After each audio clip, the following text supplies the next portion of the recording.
আসসালামু আলাইকুম। আমি মোহাম্মদ রেজাউল হাওলাদার আপনাদের সাথে আছি। সুপ্রিয় দর্শক, আপনারা জানেন যে ভারতের জায়গায় বাংলাদেশের সমরাস্ত্র কারখানা তৈরি করতে যাচ্ছে। আসলে আপনি সত্যি শুনছেন।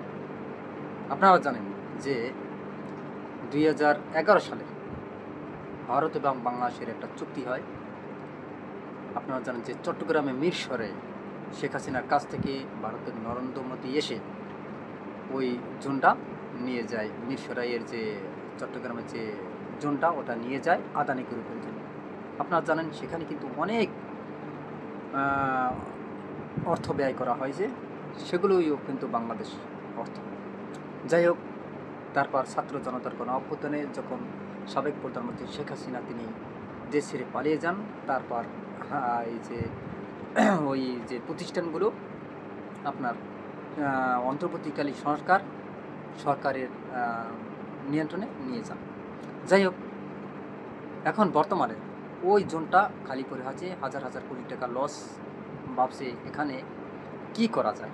তবে সরকার একটা কঠিন পদক্ষেপ নিয়েছে, এবং এই পদক্ষেপটা কারা কারা নিয়েছে সম্পূর্ণ ভিডিও দেখবেন। ভিডিও শেষে রয়েছে কিছু চাঞ্চল্যকর তথ্য আমি দিব।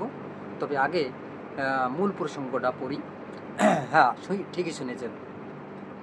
চট্টগ্রামে মিরসরাই অর্থনৈতিক অঞ্চলে বাংলাদেশের একটি নতুন সমরাস্ত্র কারখানা বা ডিফেন্স ইন্ডাস্ট্রিয়াল জোন স্থাপনের নীতিগত সিদ্ধান্ত নিয়েছে সরকার। বাংলাদেশে মেশিন টুলস ফ্যাক্টরির BMTF নামের উদ্যোগে এই বিশেষ সামরিক অর্থনৈতিক অঞ্চলটি গড়ে তোলা হবে। পূর্বে এই স্থানে যে ইন্ডিয়ার ইকোনমিক জোন বা ভারতীয় অর্থনৈতিক অঞ্চল প্রতিষ্ঠার জন্য জমি বরাদ্দ রাখা হয়েছিল। পরবর্তীতে সেই প্রকল্প বাতিল হওয়ার উক্ত খালি জায়গায় এই দেশীয় প্রতিরক্ষা শিল্পে জোন তৈরির সিদ্ধান্ত নেওয়া হয়। এই অস্ত্র কারখানায় প্রকল্পের মূল গুরুত্বপূর্ণ তথ্যগুলো আপনাদের দিব। তবে সম্পূর্ণ ভিডিও দেখবেন। উৎপাদনের মূল লক্ষ্য উপাদান: যন্ত্রাংশ ও গোলাবারুদ। কারখানাটিতে মূলত যুদ্ধক্ষেত্রের জন্য প্রয়োজনীয় গুলি, কামান, তারপর হচ্ছে গোলাবারুদ এবং ট্যাঙ্কের এক্সেলের মতো বিভিন্ন গুরুত্বপূর্ণ যন্ত্রাংশ তৈরি করা হবে। প্রতিফলিত অস্ত্রের ঘাটতি পূরণ: বাংলাদেশের কোনো জটিল হাইটেক অস্ত্র যেমন যুদ্ধ বিমান তৈরি করবে না, বরং নিয়মিত সামরিক চাহিদা মেটানোর অস্ত্র তৈরিতে মনোযোগ দেবে। জামদানি নির্ভরতা কমানো: এর মূল লক্ষ্য দেশের সামরিক বাহিনীর অস্ত্রের আমদানি। এই যে আমদানি নির্ভরতা মানে কমানোর জন্য আসলে এই অস্ত্র কারখানাটা তৈরি করতে চাচ্ছে বাংলাদেশ সরকার। একটা দারুণ একটা পদক্ষেপ নিয়েছেন। এর মূল লক্ষ্য হলো দেশের সামরিক বাহিনীর অস্ত্রের আমদানি নির্ভরতা কমিয়ে স্বনির্ভর অর্জন করা এবং ভবিষ্যতে বিশ্ববাজারে অস্ত্র রপ্তানি করা। এটা কিন্তু দারুণ একটা উদ্যোগ আমি মনে করি।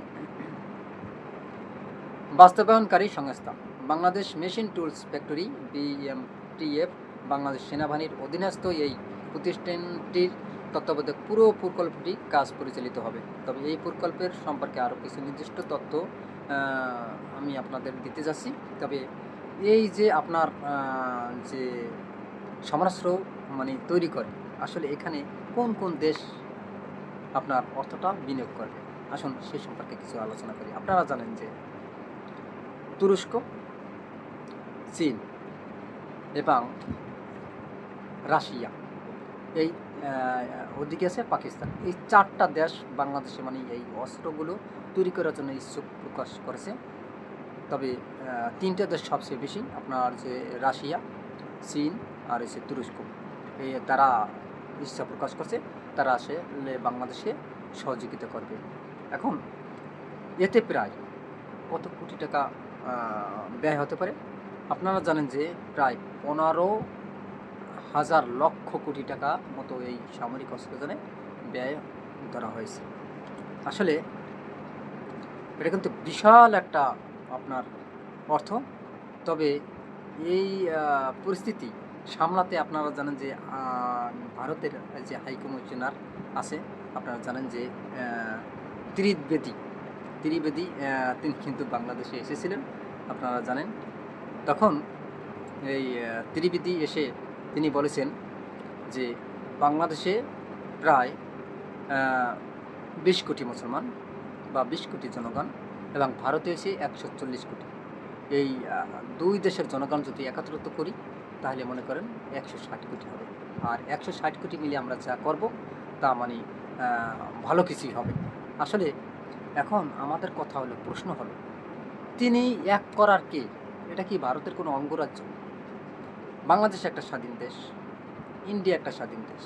ইন্ডিয়া নিয়ে চিন্তা করবে, এবং বাংলাদেশ নিয়ে চিন্তা করবে। এখন কেন যে তারা বারবার এই জুতার বাড়ি খাইতে আয় বাংলাদেশে, আর তবে আমার জানা নেই।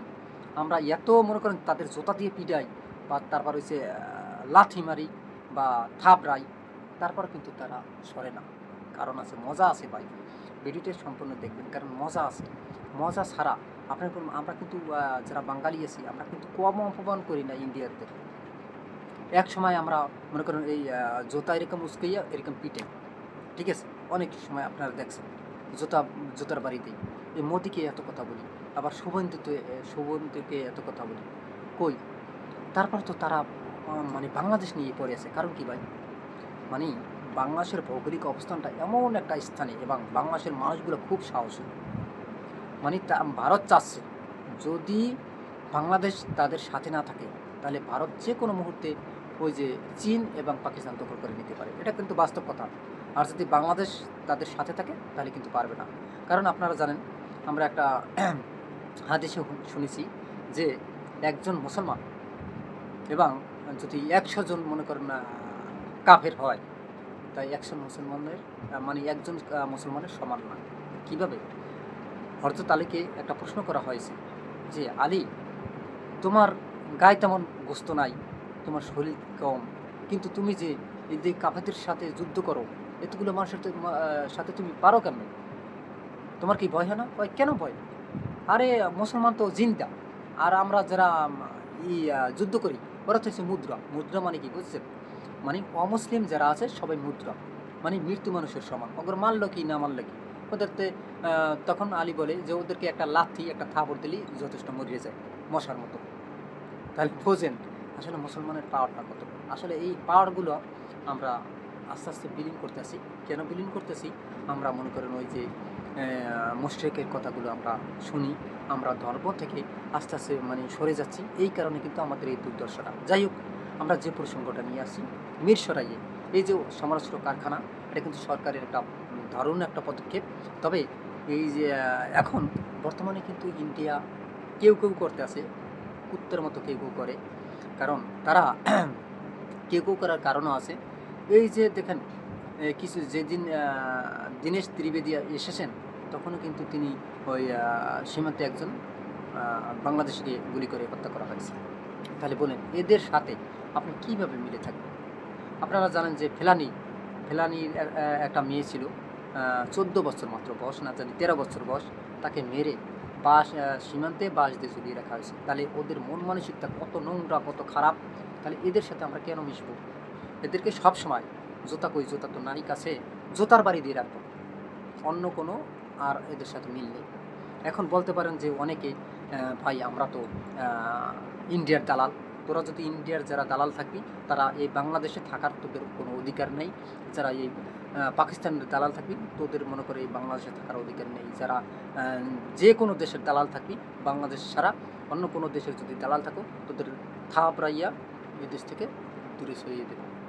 বাংলাদেশের জনগণ, বাংলাদেশের যারা থাকবে, তারা বাংলাদেশকে ভালোবাসতে হবে। কেন তোদের এত ইন্ডিয়া প্রীতি, কেন তোদের পাকিস্তান প্রীতি থাকবে?